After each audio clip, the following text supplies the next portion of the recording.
Thank you all for joining us and welcome. My name is Sarah and I'm one of Interfaith Partners for the Chesapeake's Program and Outreach Coordinators. And before we get started, we're just going to go over a very brief tech orientation on the next slide, just to ensure that we have a pleasant experience for tonight's program. First, that we ask you keep yourself muted during this presentation. And also, if you have to get up and move around, we please ask that you turn off your camera. This session, again, is being recorded, so if you do not wish to be shown, please turn your camera off now. And last, we have our chat function, so that's a way for you to ask for help during this session, or if you have any questions, one of our IPC staffs here tonight is going to do their best to assist you, and we will also use that for questions when we open up the floor for Q&A. And so next, you'll see a lovely staff photo from our first summit. Thanks to those who came. We hope to see you at our next one. I'm there in the front row, second to last. And if you are in the DMV area and looking to connect, please reach out to me. My contact information is listed right there.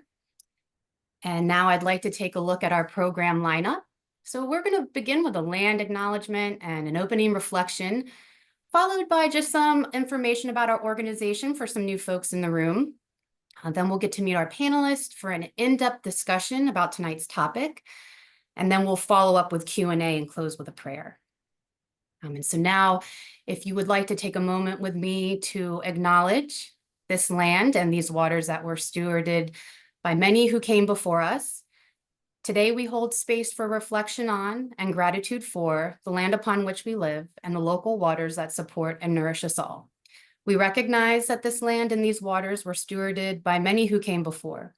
We reflect together as people of faith in response to the calling of our hearts to come alongside the original stewards of this land and these waters that sustain us all. We seek to change the narrative of this story, our story, towards one of harmony with the gifts of creation of all living beings. And so we'll encourage you to learn a little bit more. We're going to provide a link. This is just a nice website that shares a map that takes a snapshot in history of the region of those original stewards from about 1,000 years ago. And we like to make mention that we acknowledge there's more than 15,000 years of Indigenous history in our region, but it's just really cool to kind of see where folks have been in the land that we occupy now. And so for our opening reflection, I found this beautiful Jewish prayer for renewal of creation. Master of the universe, in whose hand is the breath of all life and soul of every person. Grant us a day of rest from all labors. With all our senses, may we perceive the glory of your works. Fill us with your goodness, that we may attest to your great deeds. Straighten us to become your faithful partners, preserving the world for the sake of future generations. May it be your will to renew your blessing for the world and our day, as you have done from the beginning of time. And so thank you all for taking that moment of acknowledgement and reflection together. I want to shift gears and just share a little bit of gratitude for the sponsors that fund our work. As you can see here, they give us the capacity to operate as a connector organization, which, as you can see on the next slide, just kind of illustrates a lovely puzzle on where we fit and how we help connect congregations in search of resources to pursue environmental stewardship projects with the support of local government agencies, technical partners, and our partner congregations, and folks who are here to present with us tonight. And so if you want to find more about who's partnering with us, you can learn more about our One Water partnership. On the next slide, you'll see a map. And we'll provide a link for this. It's going to take you to a page and just show all the congregations throughout the region that have already joined in this movement. And so last but not least, we have a few more slides. We just want to make mention for any green teams that might be out there joining tonight, who's looking to build your green team or haven't signed up yet, that our next virtual training is next month, and you can find more on our event page. We'll also provide this link. And then on the next slide, just a couple of resources. If you're unfamiliar, there's always new things that we're adding. We've actually had a new action kit that we're so excited to share with you at the end of this program. And we use these to help and strengthen your efforts at your places of worship. All right, so let's delve straight into the heart of tonight's discussion. Okay, this topic is about how Too much of a good thing could be hurting our beloved bay. We're going to hear first from Abby Hileman, who is the Salt Watch Coordinator at the Izaak Walton League of America. They are leading a nationwide effort to expand the Salt Watch program, engaging new volunteers and driving action from data to impactful change. She has a bachelor's in biology, and she is very passionate about connecting people with their communities and nature, believing that small actions can lead to significant conservation success. So everyone, please welcome Abby. Hello, everyone. Thank you so much for having me here today. I'm going to go ahead and share my screen and get started. So watching out for winter road salt. Before I delve too much into my program, I wanted to just mention that I am employed by the Izaak Walton League of America. It's one of the oldest conservation organizations in the United States. And we're really passionate about a number of things related to protecting the environment for future generations. And waterways are one of those many things. So before I delve too much into what Salt Watch is, I want to talk about what is road salt or winter salt. It typically contains one of the four things listed here on the screen: sodium chloride, which is the most commonly used road salt and also the least expensive. There's also potassium chloride, magnesium chloride, and calcium chloride. You'll notice here on the screen that all of those salts contain chloride. And chloride is something that we actually test in the Salt Watch program through the Izaak Walton League of America. And I'm not going to go too much into this slide because I know Lindsay will talk about this a little bit later, but how is road salt applied? Typically, there's one of two ways that it's applied on our roadways. One way is through rock salt, which is more of like a granule hard salt. It's very concentrated. It does sometimes tend to bounce off of roadways or get kicked off of sidewalks. So that's kind of a con for using that type of salt. And then on the right side there, you'll see some lines that are on the roadways. That's another salt application that's being used. It's a brine application where a salt water mixture is actually sprayed onto the roadways. And it sticks really well to the roadways. It's less concentrated than that rock salt. It doesn't bounce off, and it creates a very nice barrier between the surface of the roadway and any precipitation that's coming down. And again, Lindsay will go into this in a little bit more detail during her presentation next. My program that I work in is the Salt Watch program. And in 2017, before the program was even launched, there was this road salt spill right outside of our national office headquarters in Gaithersburg, Maryland. This salt spill is shown here on the screen, and you can see it's really deep, lots of salt. It could definitely be a hazard to people maybe walking by or people driving on the roadways. And unfortunately, where this salt spill occurred, it was directly on top of a storm drain that led to a local waterway below the Muddy Branch, which feeds into the Potomac River, which is a drinking water source for millions of Americans. And our Clean Water Fellow at the time, he had been testing the local waterway, the Muddy Branch, below where the salt spill occurred. He wasn't really sure what to do. Whose jurisdiction did this salt spill fall under? Who's responsible for cleaning it up? Was it the city? Was it the county? Was it the state? Was it a private applicator? Who do you call to get this done? Because clearly this is a big problem. At minimum, it's a hazard for walkers and people who are on the roads. So after making a number of calls, the salt spill was cleaned up within 24 hours, but unfortunately the damage to the stream below was already done. I looked back at some of the data today, and the salt levels or the chloride levels in the stream were about 200 parts per million, which is really high anyways. And then after the salt spill occurred, the levels went up over the charts that we were able to test, so over 600 parts per million. And we'll talk about what that means here in a little bit. But from this experience, we realized that we didn't have those answers as a conservation organization. And so members of the general public would have no clue really what to do or even realize that this is a big issue for our drinking water and for our local wildlife. So we launched the Salt Watch program based on the success of our Save Our Streams program, which is a benthic monitoring program that began in 1969. And these are some of the goals that we have for Salt Watch. The first one is to raise awareness in the general public about the connection between salt and stream health, to identify some of those chloride hotspots in freshwater, and to advocate for smarter salt application of road salt by sharing those results with private landowners and local and state agencies.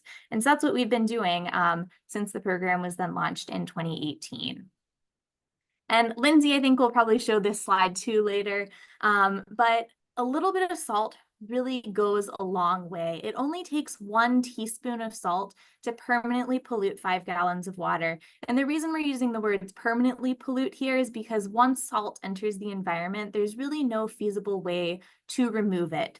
It's very expensive to remove from water, and it's next to impossible to remove from the environment. So only a teaspoon to permanently pollute 5 gallons of water. And it does impact a number of things: wildlife and infrastructure, drinking water, habitat, and pets. And we'll go through these one by one. So for wildlife impact, salt does affect fish, but smaller organisms like macroinvertebrates, those little insects and bugs that live in the streams, are really affected, as are plankton and microbes, which are even smaller, and they tend to be much more sensitive than some of those larger organisms. Vernal pools, which are essentially depressions that fill with water due to the snow melt, they can be really intensely affected if road salt gets in there because there's no discharge or drainage point. And the organisms that spawn or breed in those pools, like amphibians, they're very sensitive to begin with, and so they can be very affected as well. And then some of our saltwater fish that might migrate to freshwater to find spawning grounds to reproduce, they might not be able to find those spawning grounds. They might have to continue further upstream due to elevated salinity as well. There are a number of infrastructure impacts too. So chloride is incredibly corrosive.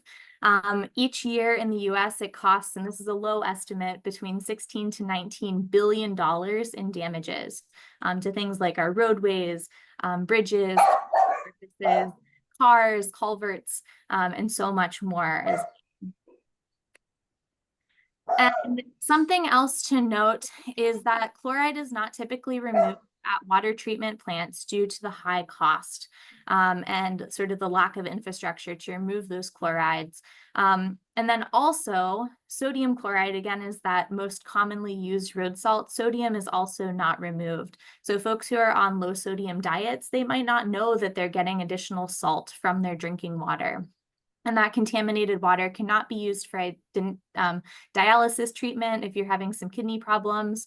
And something else to mention here too is that since salt is incredibly corrosive, things like the Flint water crisis in 2014, that was salt was one reason why that actually occurred. The chloride itself is really corrosive. Water is really corrosive. They switched their water sources directly to the Flint River and didn't put any additional anti-corrosives in the water. And that chloride ended up leaching out all of the lead from the pipes that people had in their homes and ended up having lead in their drinking water. So lots of really not good stuff. And then also, if you're on a well, that well water is not regulated by the government. That's something that you as a homeowner have to test yourself. So things to think about.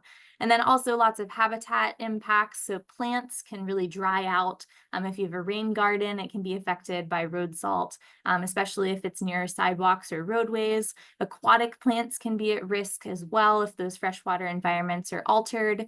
Salty soil is less likely to retain water and can become compacted, further impacting a lot of those plants. And then chloride can also mobilize heavy metals in the environment, which can be a big issue and something we're learning more about. And then our pets can be impacted too. They can get poisoned through ingestion. They can become dehydrated if they're eating that salt. And then also their paws can get irritated as well. So what are we doing about this? As part of our program, we're also giving away free testing kits to anyone in the United States who's interested in testing local waterways or your drinking water for road salt pollution. Each test kit comes in a standard business envelope. You sign up online at our website, saltwatch.org, and you write in your address, we'll mail this test kit directly to your address. The test kit includes 4 test strips, instructions for how to take a sample, instructions for how to upload that data to our online database, the Clean Water Hub, and then also a conversion chart to convert the units in the test strip to chloride. And just to quickly go through some of the data that we've received over the years since the program was launched in 2018, we've gotten over 22,000 data points. And if you're looking on the map there to the left, the larger the data point, the more data we've received from that location. And then also the color of the dot corresponds with sort of that average reading that we've gotten from that location. So 27% of the samples nationwide have been excellent, between 0 and 30 parts per million. That's below the level of the test strips. 41% has been fair, between 30 and 100 parts per million. 19% of the samples have been poor, between 100 and 230 parts per million. And then 13% of the samples have been toxic at 230 parts per million. Chloride that actually is toxic to a lot of freshwater aquatic life, whether that's chronically toxic at lower levels or acutely toxic. And then zooming in on the Chesapeake Bay watershed, which is where we're at right now, we've received over 6,000 data points, 26% excellent, 37% fair, 21% poor, and 16% toxic. And what we're hoping to do with this data is take that data and create some sort of action. We do give this data to a number of different state agencies, but also a lot of our volunteers are creating change with that data that they're taking themselves, whether they're using flyers to inform their neighbors or even contractors, folks who are near them or their congregations, or they're writing letters to the editor or signing up for some of our action alerts to let their state representatives know that they support road salt reductions at the state level. Lots of things can occur through taking this data and creating an action. And with this, we do have a number of resources on our website, saltwatch.org, and I'll put that link in the chat here as soon as I'm done with this presentation, but a number of fact sheets, some flyers. We have an advocacy guide for getting started with some of these conversations, resources in Spanish, and then template letters to the editor and letters to representatives. And I know Sarah's going to share this more later, but we do have a toolkit for faith-based communities as well. And it has a number of different actions that you can do within your congregation or at home, whether you're using SaltWatch as a project for youth groups, hosting an educational event around road salt pollution and learning how to reduce that, doing a paint the plow event. I have a toolkit for that on our website where you're actually teaming up with the local Department of Transportation and painting their snowplow blade with smart salt messaging, which is really great. And then we also have some toolkits for our Izaak Walton League chapters as well. So lots of things that you can do.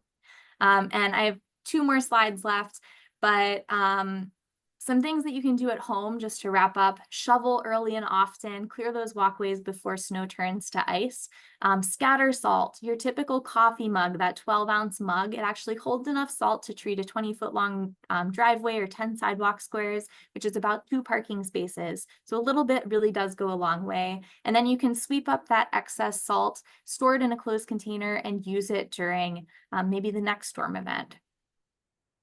And just as a visual of sort of reducing that amount of road salt, there's a lot of misconceptions about how much salt to use. Again, a little bit goes a really long way. You shouldn't feel that crunch underfoot. More salt does not equal more melting. Just use that 12-ounce mug and salt those sidewalk squares, about 2 parking spaces worth, with 1 mug. So a little bit really does go a long way. So I hope you have enjoyed my portion of this presentation tonight. Please salt responsibly. If you have any questions, please visit our website, saltwatch.org, or feel free to email me with any questions as well at saltwatch@iwla.org. And I hope that you check out that really great resource that Sarah and my team have been working on. And I think it'll tell us some great things of what to do next, some different actions to take. So thank you again so much. I'll turn it back over to Sarah. Thank you, Abby, so much for that really thorough presentation. And again, look, I'm a local Washingtonian. I've been doing it wrong my whole life. So just so Grateful for these partnerships, and they've really helped empower us to know how we can educate our folks on what to do and what's right. And before I go any further, I want to introduce our next speaker of the evening. Lindsay, she serves as the Senior Stormwater and Sustainability Programs Manager for Howard County, Maryland's Office of Community Sustainability. She manages Howard County's commercial stormwater programs, as well as oversees the stormwater policy pilot project development and ecosystems-based climate solutions. Really just a lot. She's worked so hard for Howard County for nearly 2 decades in stormwater and sustainability. Ms. DeMarzo is incredibly knowledgeable on this topic. She holds a BS in Master of Environmental Management from Duke University, Nicholas School of the Environment. And she's going to talk more about some of the resources and specifically, folks in Howard County, what they might be able to do in that region. So I want to turn it over to Lindsay, and thank you so much for joining us. Thank you so much, Sarah, for having me. I appreciate the invitation. And I will go ahead. Okay, so a few fun slides to make sure everybody's awake. So everybody talks about not being salty, right? Don't overdo it with your salt. So winter is coming, we need to be prepared.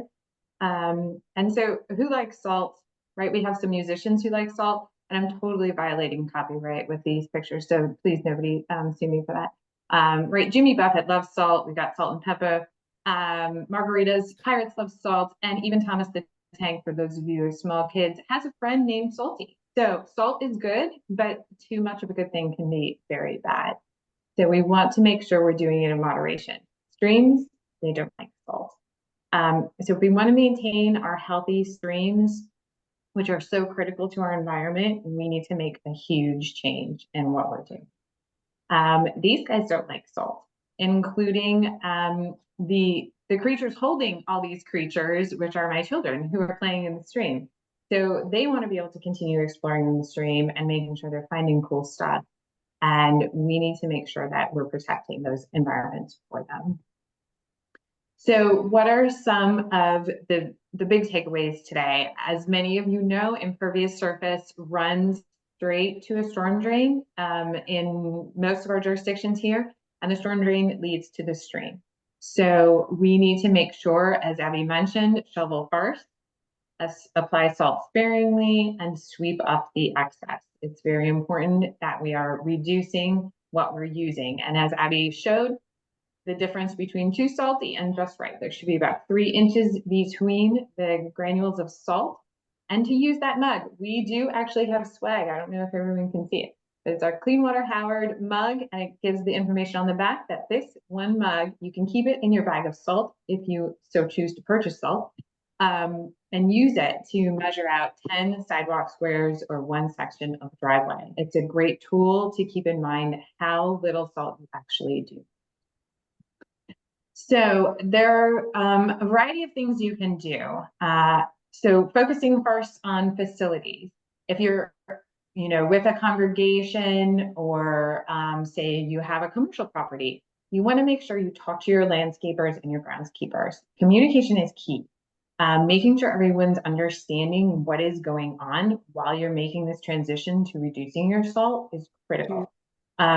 That goes for the staff who might be working there, that goes for patrons, that goes for any visitors who might be coming, making sure they understand why you're doing this so that you get that buy-in. Otherwise, you're just going to get those complaints of, I didn't feel the crunch under my shoe, and there's not enough salt here, and what about this, and what about that? It's dangerous. So explaining to people the reasoning is so important. Likewise, having training for your folks, also very critical. The state is starting to offer training for landscapers. And so looking for landscape companies, if you're hiring them to do your grounds work and your winter maintenance, looking for those companies that have that salt certification will make a huge difference in how things are being done and how much salt you're using. Likewise, looking at your contracts. If you're putting out an RFP for a contract or a request for, bids, you don't want to be paying your contractor based on how many pounds of salt they're putting down. It's a guarantee they will put down a lot of salt. much more than you need. So you want to adjust your contracts and make sure it's worded so that they will be treated per storm event or winter weather event, and how much you expect them to be using in different circumstances. So it'll be a bit more detailed, it'll take a bit more time, but in the end, it is worth it. So adjusting your contracts is critical if you're hiring folks to do your maintenance. Again, communication is key. Communicating with patrons is critical, making sure they understand what to expect. And then appropriate application and storage. So making sure you're using the right equipment when you're applying and the right amount.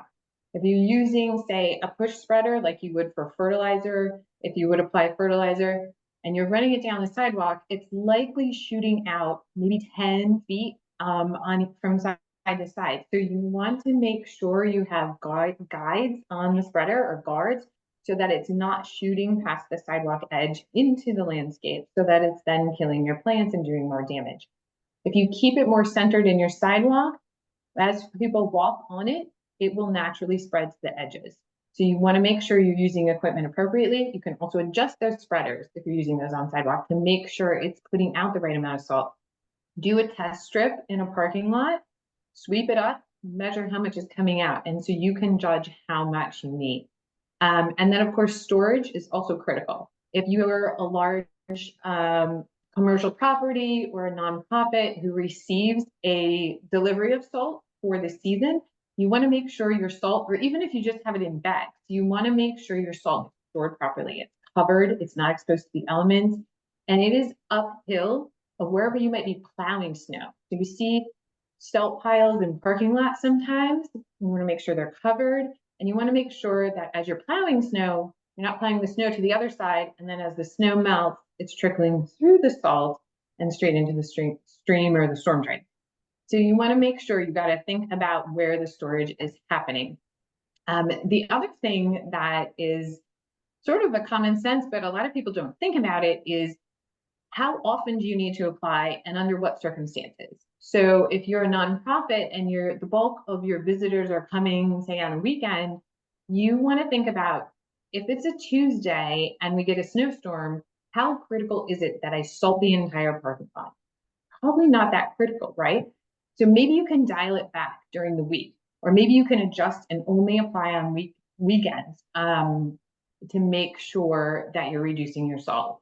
Likewise, in the Midwest, they do a lot of closing off stairs and various entrances and exits to buildings. So if they're not a critical entrance or exit, it just gets closed off. And maybe it's a little inconvenient for some at times. They have to, take a few more steps, but then you just plain avoid having to salt those areas. And so you're reducing your salt application in those areas. So some really important changes can be made at facilities quite easily with your groundskeepers and landscapers. When you're at home, shovel early, shovel often. That is key.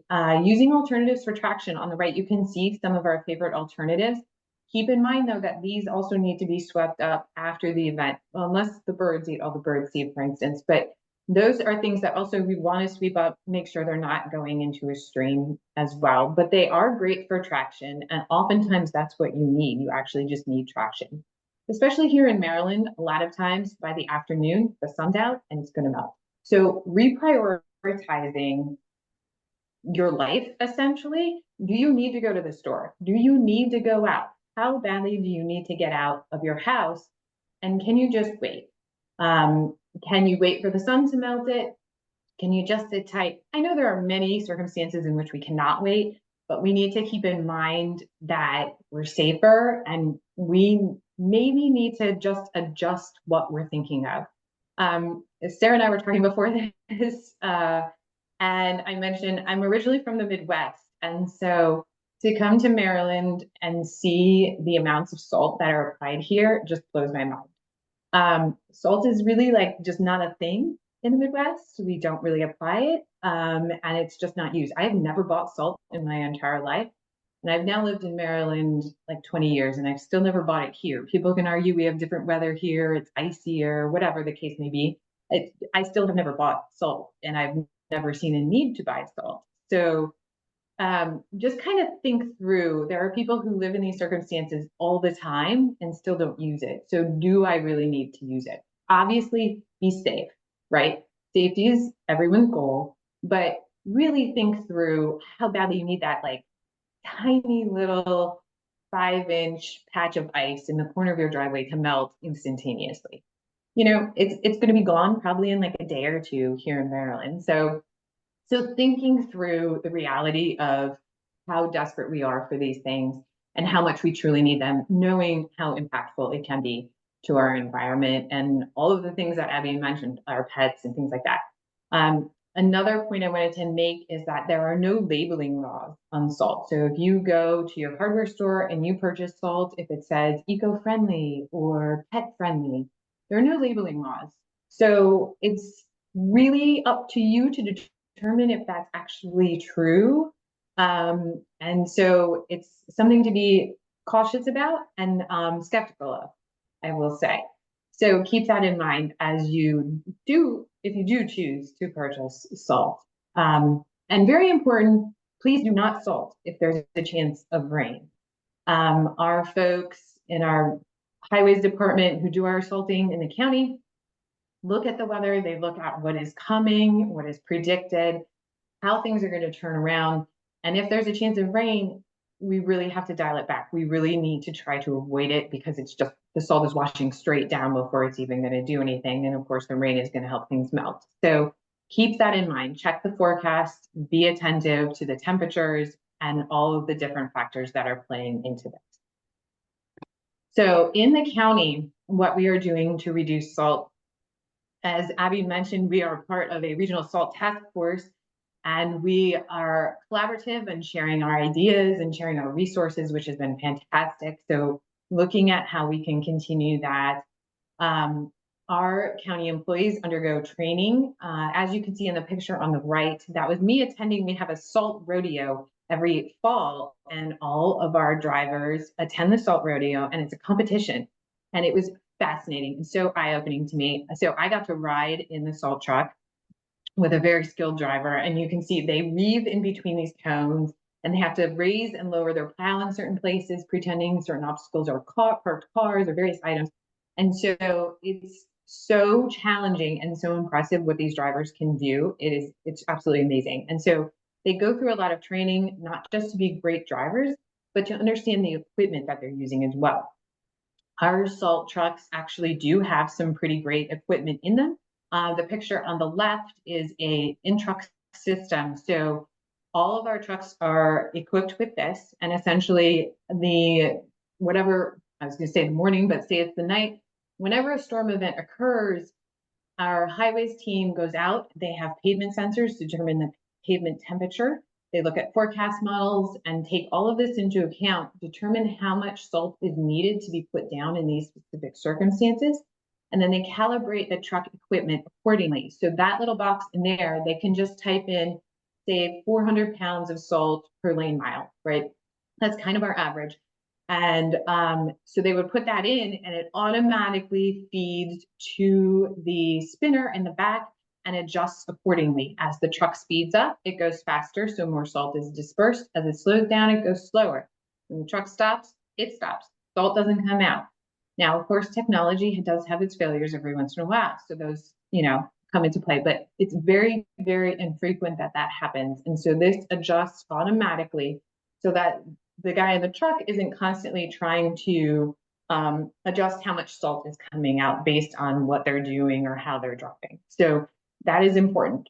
The county workers also calibrate their equipment every year, at least once, several times during the year is not uncommon. And all the trucks are monitored with GPS. So any supervisor can see at any time exactly how much salt is coming out of the truck and where that truck is. So if something is off, they can call them back in to recalibrate, or they can say, why are you dumping, check your program, why are you dumping so much in this place at this time, or what have you. So it's very important, and we take it very seriously in the county, and we've made good progress in this. So we're proud of that. Some of the other things we do, as as Abby mentioned, we do the anti-icing, the brine that you see coming out of this truck. We love the lines. We love the lines. So we do all of our snow emergency routes. That is all of our primary roads. A lot of our secondary roads are also done. About 500 lane miles are done with anti-icing. That's about half of the roads in the county. And then we have 2 areas in the county that are only brine direct liquid application. They don't get any rock salt. Those are areas that one is near our main brine maker, so it's easy for them to go back and forth. So we're sort of testing that out and seeing how frequently we have to reapply the brine throughout an event to see if it would be feasible to do it throughout the county all the time. And then the other one is actually near the reservoir, the drinking water reservoirs, where we also use only brine. So recognizing the importance of cutting back on that. This is a picture of some of the tanks that slide into our dump trucks. And so you can see what they look like, and then the brine comes out the back, of course, that is hooked up to those machines in the truck to automatically calibrate. We also do pre-wetting. As Abby mentioned, rock salt often hits the ground and will bounce far. And as cars hit it, it will bounce further. So rock salt also doesn't really start working until it has moisture. So it's critical that we pre-wet. So as you can see here, we have the spinner, which is shooting out the rock salt. And then you can see, if you look very closely, I don't know if anyone can see my cursor, but right in the middle, there's a spray of liquid, and that is the brine from this saddle tank on the side of the truck that is feeding back there to pre-wet the rock salt, and that reduces the amount needed. And then it sticks to the ground and immediately is activated and starts melting that ice. So that's another way that we are able to reduce how much salt is going down on the ground. We did just finish a new brine facility in the county, and I can tell you that it looks like there's salt all over this blacktop here. That is actually from the equipment and the construction. It is not a spill of salt. So don't be concerned about that. It's going into function this winter actually for the first time, so it hasn't been used. And so with the brine, we found we can reduce on average the amount of salt needed by about 1/4, which is huge. So it's really important. This facility, we have those storage tanks there, but we really don't store brine for long periods of time. We prefer to make it on the fly. And so this facility allows us to make 4,000 gallons per hour of brine, which we have found to be plenty for our needs at the county at this time. And we're working with our school system and the community college to try to supply them with some of the brine as well.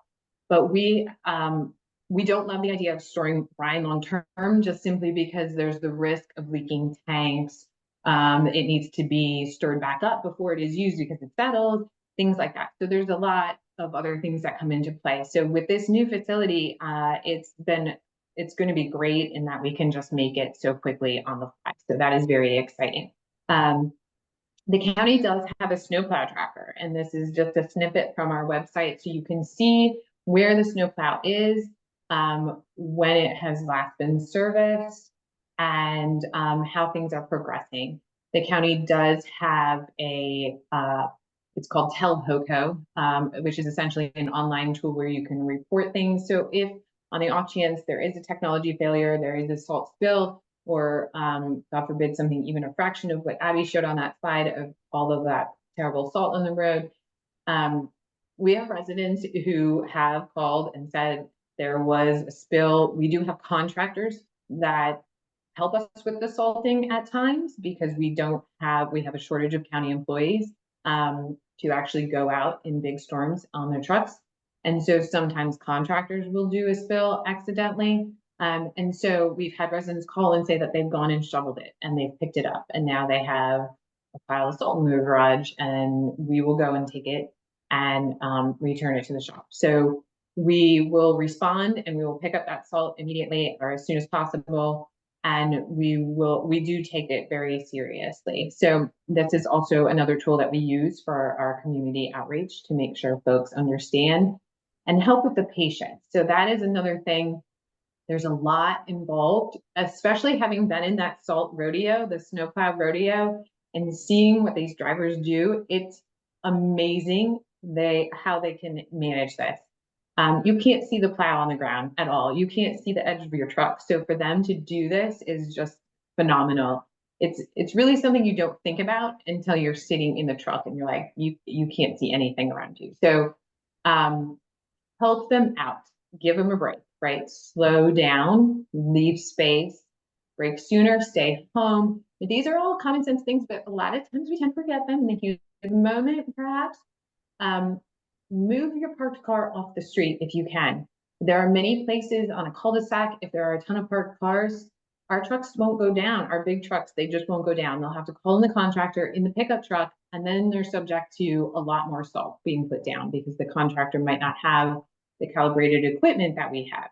So please try to move your cars off the street, and please give them break. Like, leave lots of space for them. They're there to help you and help you get there safely. And then a critical one, which I see all the time, is people not clearing snow off their cars appropriately before driving. So that is also a huge hazard. And it's critical that we remember that, especially if it's hardened on, it can fly off like a sheet of ice and crack a windshield easily. So please help out our local road crews and keep your drive safe as well. We have some great resources on our website, cleanwaterhoward.com. We have a salt pledge to reduce your salt use. And we have various guides that were put together primarily by NDE as part of our regional task force. With their permission, we've been able to share them in English and Spanish. And then we also have an article that our communications outreach coordinator in our office put together for HOAs and newsletters to help folks better understand. And so it's just sort of a blanket article that you can use for your newsletter or HOA or your bulletin or whatever that you might be sending out to your public, so that folks can start to understand and start to change their ways and understand why you're changing your ways, because that's very important as well. NDE is starting up their next round of training. So if you're interested, please reach out to them. Natalia's email is there. And I believe it's probably a first come, first serve. And they have an information night coming up in September. So you'll want to check that out. And that is all for me. I think I hit all of my highlights. So feel free to reach out to me as well if you have any questions, and I will do my best to answer. Thank you. Thank you so much, Lindsay. That was such an informative presentation too. I've never really thought that much about how the trucks operate. So that was really helpful to do like a deep dive into like how Howard County prepares. It's just amazing. This topic's very interesting to me. I'll just say that. I also, before we, open up the floor for Q&A, because I've seen quite a few questions already in the chat, which is great. I want to welcome our last speaker for the evening.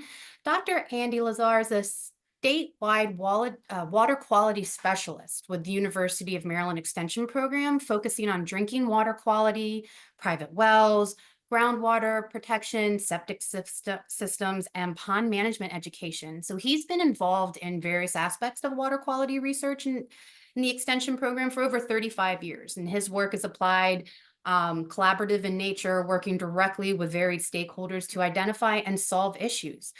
So let's welcome Dr. Andy, and please, here we go. Okay, great. Thank you, Sarah, and good evening, everybody. Yeah, so I'll go ahead and share my screen here.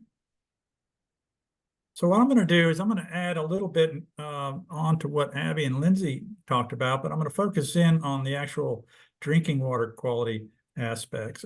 Abby mentioned a few things, but I'm going to go into a little bit more detail for you. So with that said, I'm going to skip over some of the slides because they were already mentioned, but unfortunately we use a lot of salt as was mentioned, and we can do a lot more for that.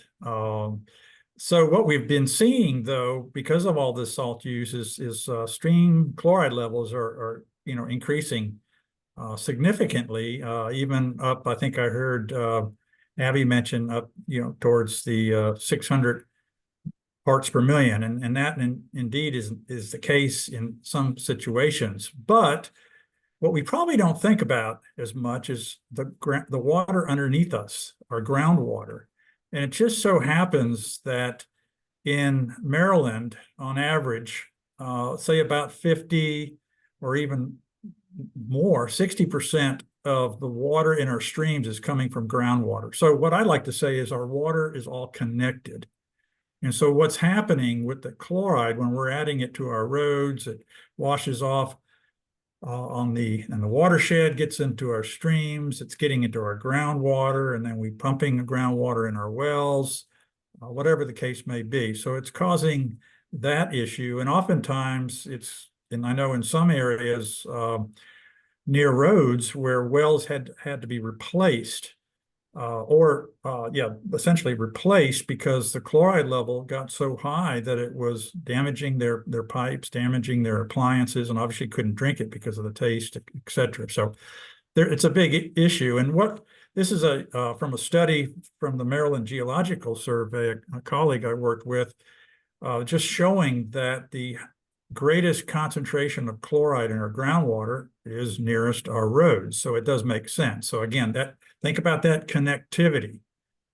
All that salt that we're putting down there is connected, not only to our land, to our stream, to our rivers, to our bay, but also our groundwater. And again, this is a combination of compilation of several studies, but we're seeing this chloride level reach several hundred parts per million in certain areas. So again, it's becoming more and more of an issue. And I think I heard Lindsay say, or maybe it was Abby, that once it's in our water, we really can't do much about it. Now, from the standpoint of a home, if you do have a elevated chloride level, there are some filters that you can use. But from the standpoint of our groundwater, it's just, think about this as a cumulative, just like in this graph right here. So as we go out 2020, 2030, 2050, if we keep on using the salt the way we're using it, these chloride levels are going to be increasingly a problem. And so I did a literature review on road salt impacts and all the different things that they can do to our water. Abby and Lindsay mentioned a couple of these, but I do want to mention a couple of others. So when sodium and chloride get into soil, they actually change the soil structure. And so we get a lot of leaching of different types of ions, and particularly heavy metals and radionuclides. So chloride, again, it goes straight through the soil essentially.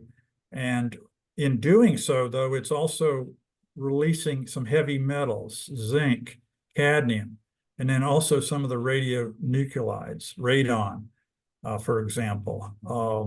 And so this is problematic, especially as chloride levels build up cumulatively over years. And so that's going to cause an issue with, risks to public health. Oops, excuse me, hit the wrong button. But it's also, as mentioned, changes the dynamics of the soil, changes the microbial activity of the soil, and then that obviously can impact our drinking water quality.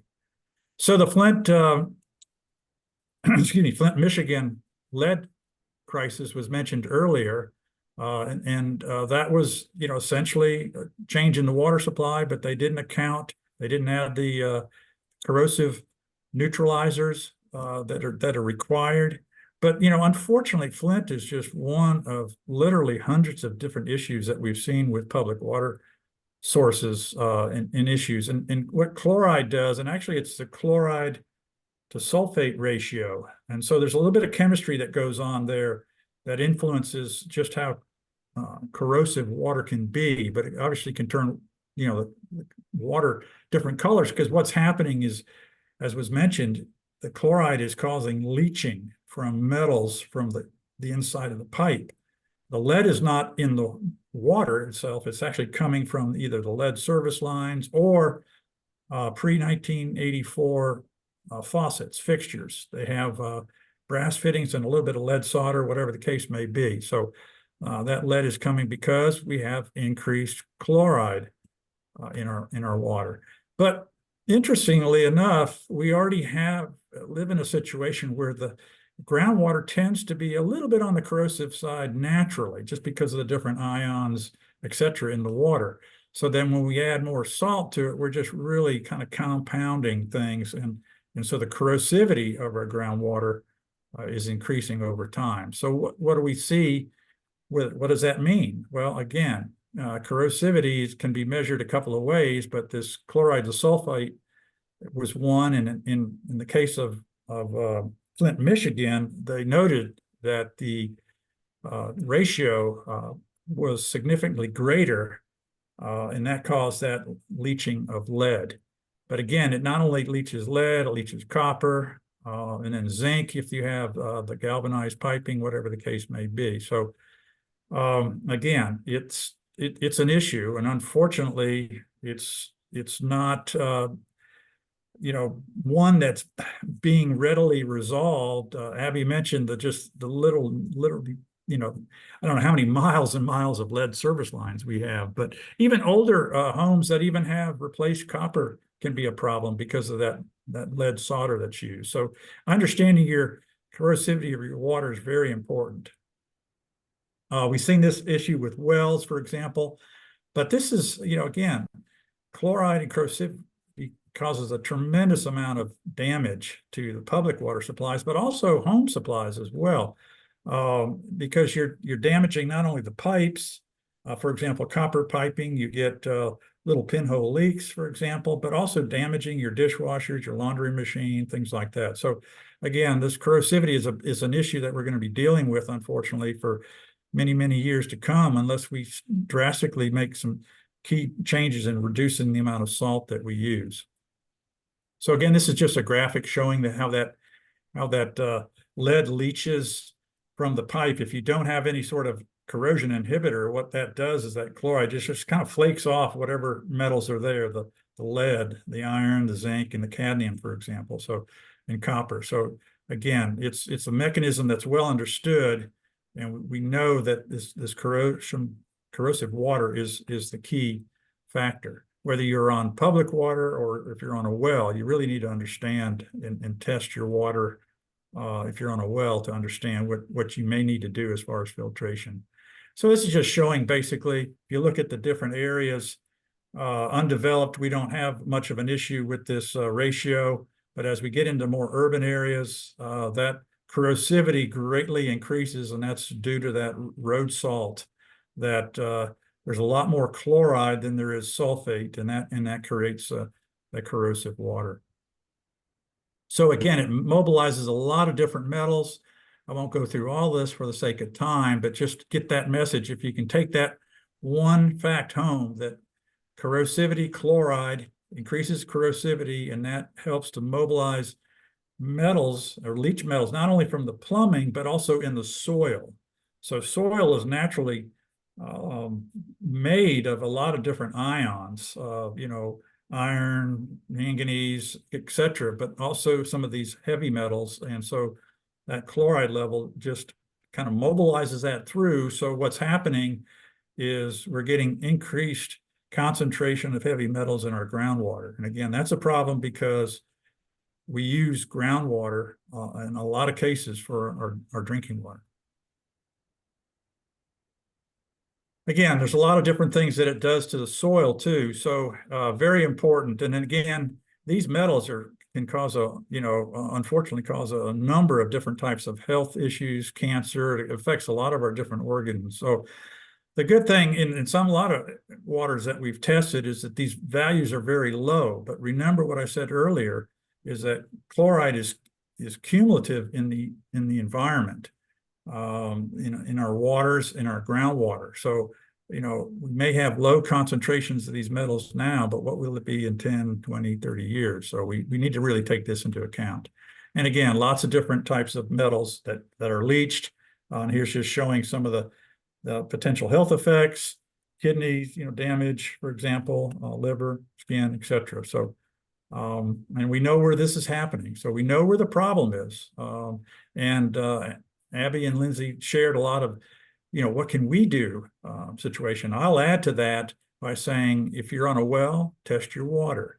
If you're on public water, be sure you get a copy of the Consumer Confidence Report, which is they're required by EPA to provide that to all public water customers. So contact your utility if you're not seeing that, and look at the numbers. And if you need help, determining what that means, then contact your utility. If you have a well, I'll be happy to take a question.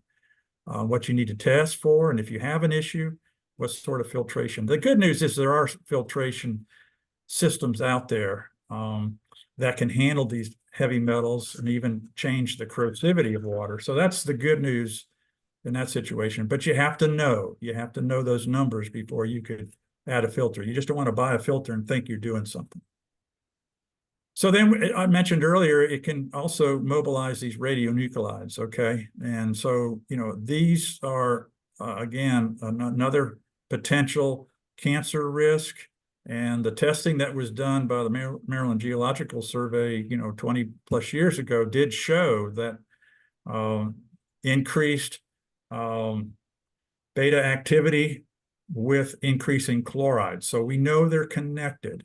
Okay, so we know the information, we know the science. We just need to work on what we can do to reduce the use of salt primarily. So again, just another correlation from one of the scientific journals showing the correlation between radium and sodium. So again, it's not just chloride, but sodium causes issues as well. And as was mentioned earlier, if you're on a low sodium restricted diet, then this increasing salt concentration can become a health issue as well.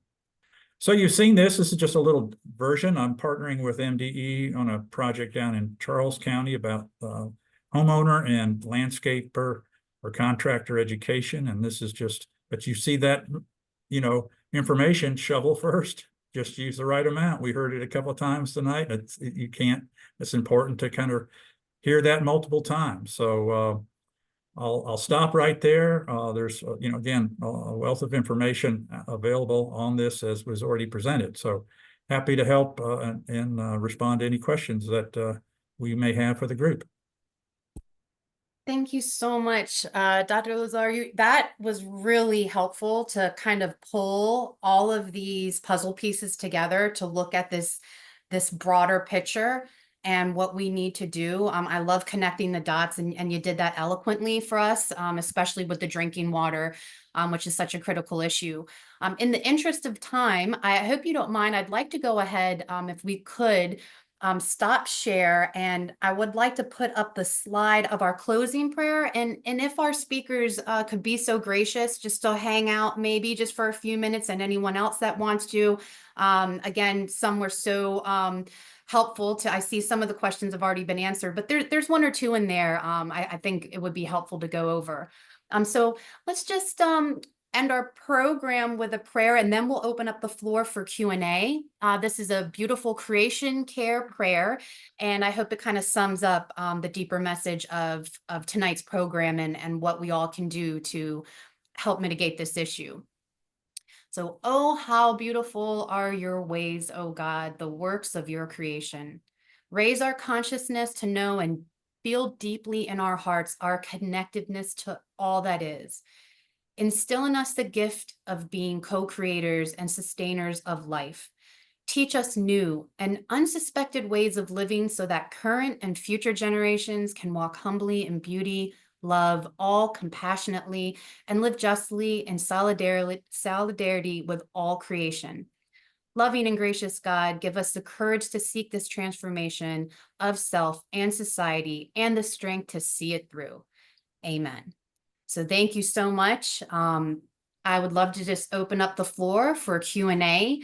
If anyone wants to unmute and ask, and I'm just going to go through the chat and see if there's one question that just kind of jumps out.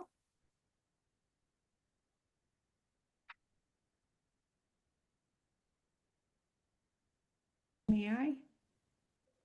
Yeah, please. So Jim? one of the questions I put in the chat was, about different kinds of salt. One of the speakers mentioned, you can see things that are pet friendly or this friendly or that, and how do you really know what you're getting? And I've done a little bit of research, on the different magnesium, potassium, the different kinds, and trying to buy blends that have a lot less of the NaCl. And does it really make a difference? Does it matter?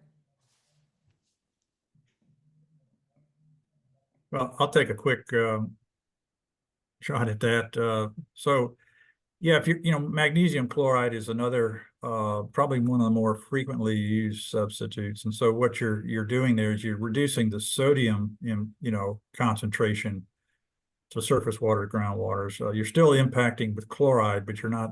The formulation's a little bit different. So there's still an impact.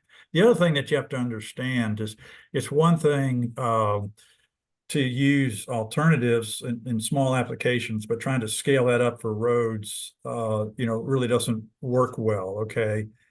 First off, salt is so much cheaper than anything else. Okay. And then, for example, state entities may not want to use some of the alternatives because they may be causing some issues as well. For example, beet juice, adding organics. Sand even is not something that's preferred. Large scale, it's fine to use in your home, but large scale, that would create an issue because of turbidity and things like that. So you really have to look at these things. But the magnesium chloride is a good option, but it's not an option that's used heavily by large municipalities because of the expense. And again, the other thing, that the brine that was mentioned is a great tool. And in fact, just FYI, they do make brine machines for sidewalks. So if a contractor, if you hire a contractor, you might consider asking if they have that, so that would help reduce the amount of salt too. Thanks so much for jumping in. I see we have a couple other hands raised, but one I want to just mention from earlier in the chat was a question from Mark about how far from a stream should no salt be applied along a road? And that was a really great question, especially for congregations that actually do have water sources on their property, if anyone knows.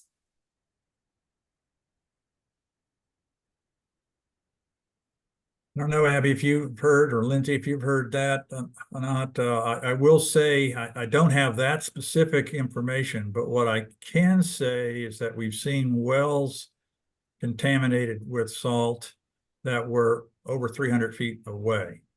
And the reason for that is because it was in the Piedmont, and the geology in the Piedmont is what's called fractured rock. And so a lot of those fractures are connected to the surface, directly to the surface. So whatever you're doing on the surface, whether it be fertilizer, manures, or road salt, you run that risk of those types of wells being contaminated. So, and that was 300 or so feet away. So again, that chloride is not going straight down. It's getting into those fractures and then just kind of moving out as well. So yeah, as far as a stream, I mean, I guess the surest answer is don't apply it near a stream, right? But I don't know if I haven't seen any science. But again, that particular type of topic is not my area of expertise. But I would say the further away, the better. And the other thing that I have studied in that literature review is that there's not, like riparian buffers, planted buffers, don't seem to work all that well. There's a little bit of positive, but it's just not, they're not very effective in trying to prevent that chloride from reaching streams, et cetera.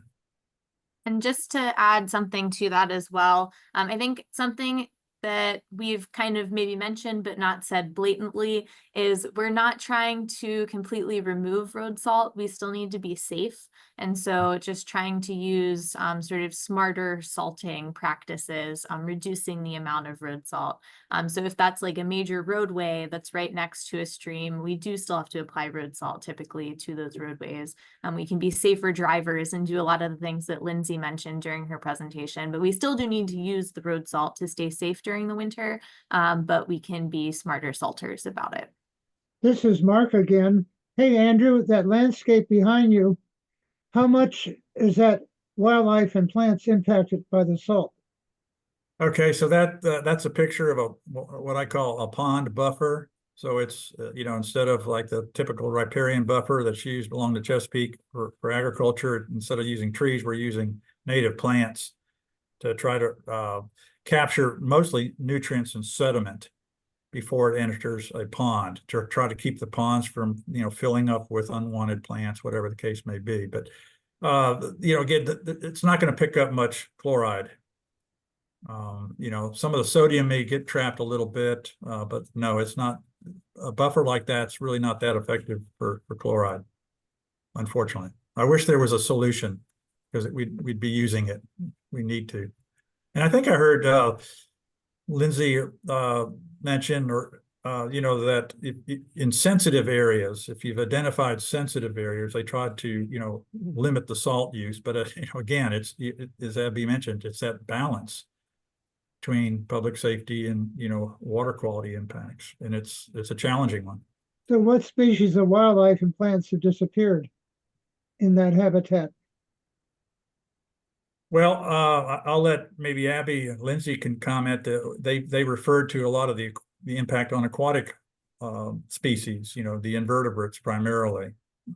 So again, it's as Abby mentioned, that food chain. So if you interfere with one of the primary or bottom level trophic levels, you remove the food, you're impacting everything else higher up in that food chain. So these organisms, as was mentioned, are very sensitive to changes in water chemistry, and chloride is one in particular that they're very sensitive to. And so you lose populations of different species. Thank you so much for those. Oh, I'm sorry, Lynn. I was just going to add, I don't know that there's like entire species that have been eliminated in any way because of salt, but it's more, the majority of plants can't tolerate salt. There are a few plants that are salt tolerant, but it's pretty limited. And of course, all of those micros and macros in the stream that are largely impacted. So, we haven't, not that I'm aware of, seen an entire species wiped out by any means, but it definitely will kill vegetation and certainly wildlife along the way. And I wanted to chime in on June's question earlier about the different salting like alternatives and different types, magnesium and the like. We do occasionally, and if I'm remembering this correctly, from the salt training that Abby and I took, and what my highways folks have taught me is that various alternatives work depending on the temperature. And so at certain temperatures, other alternatives are better to be applied. But we don't typically apply those, such as magnesium, because they are actually much more corrosive. And so we limit those drastically because of their damage, and they are limited only when those temperatures are truly dropped below that threshold level. So, and that's pretty rare in Maryland. So that's something to consider. You can also look into what works best given the temperature range that you're in. Thank you.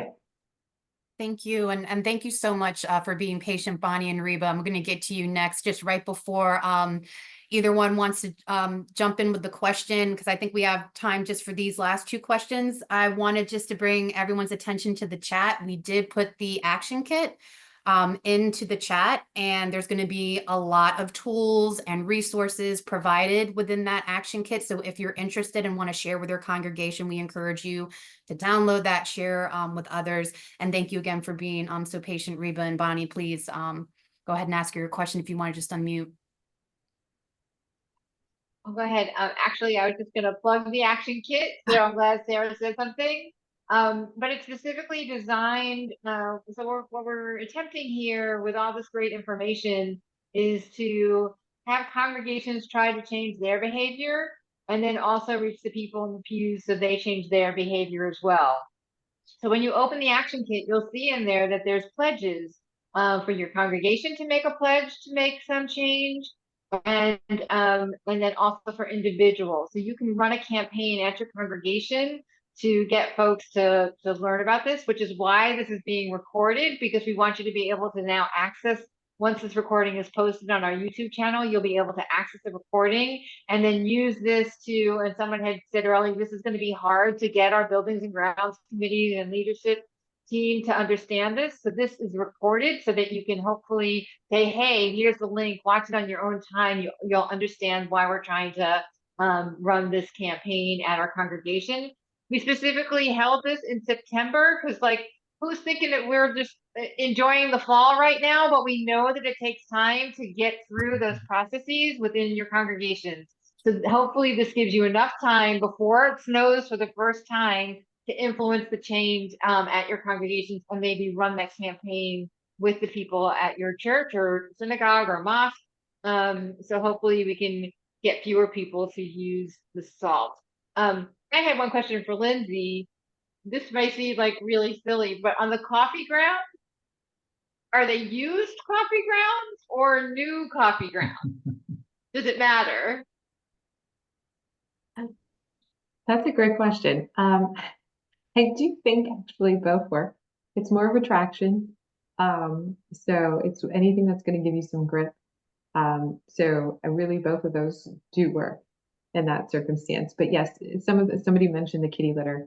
It can get muddy and you're going to want to take your shoes off outside, right? So keep in mind what you're putting down and what you might be, dragging into your house. It can get a little bit messy. But if you're putting down salt, you're also dragging salt in and bringing that into your house, which you don't want either. So Thanks so much thanks, for Bonnie. answering that, because I was actually wondering the same thing myself. And I appreciate you, Bonnie, for bringing up the pledges, right? Like that's such an important part of the action kit. And if anyone has questions, you can reach out to me. Reba, you've been so patient. Please unmute and ask your question.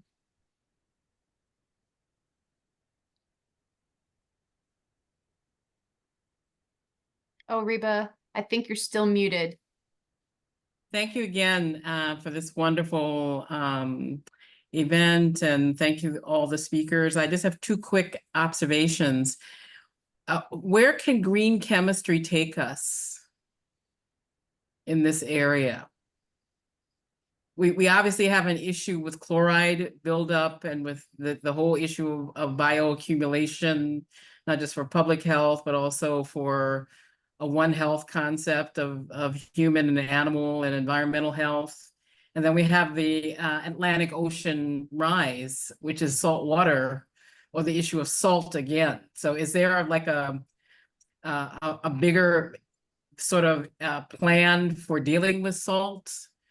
Not just in terms of salt that we're putting down for the winter, but this sort of growing presence of rising seawater sort of coming further and further inward and having some impacts.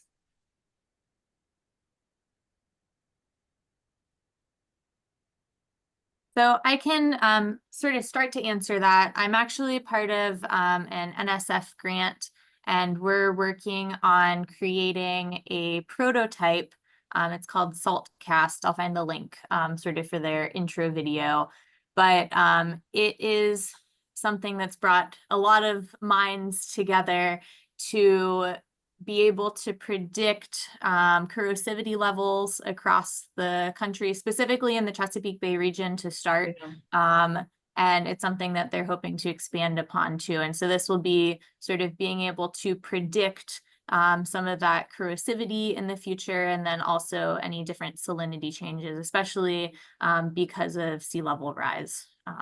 But also we'll be doing some stuff with road salt eventually too. So I'll find that link and I'll put that in the chat for you. Okay, thank you. Thank you everyone for joining this evening. Really appreciate the enthusiasm and just excitement about learning more about this topic. I know I popped this link in the chat at the beginning, but for folks that might not have seen it, again, we really, really value your feedback. Your input helps us improve our program. We get future topic ideas for our webinars. And if you could just take a few moments to fill that out, we greatly appreciate that. Also very, very grateful to all of our speakers who were so gracious with their knowledge and time and expertise and stayed with us a little bit after the hour. So yeah, thank you so much. What a great program.